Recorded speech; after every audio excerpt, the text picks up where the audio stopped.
de suspirar porque me... Son Teresa e son a expresidenta da Asociación Compostelá de Esclerose Múltiple e Enfermedades Neurodegenerativas. Son Cristina, estou aquí con Teresa, da que son amiga, participo con ela nun grupo de fotografía e estou para que a coñezades un poquinho mellor.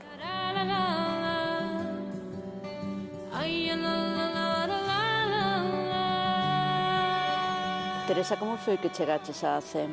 Mira, Cris, eu co diagnóstico de esclerose múltiple a verdade é que sentín alivio. O duro foi cando eu teño asumido o meu diagnóstico e teño que enfrentarme aos impedimentos da vida, non?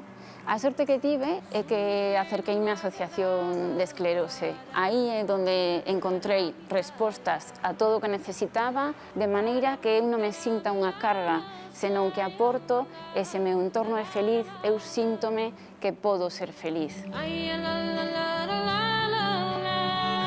E daríaslle algún consello ás mozas que queran seguir os teus pasos? Por suposto, ter paciencia, moito diálogo e sempre escoitar as persoas que están afectadas.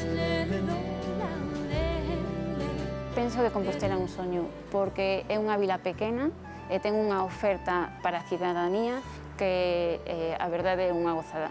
Cal foi a palabra que máis escoitas ou escoitaches sobre ti?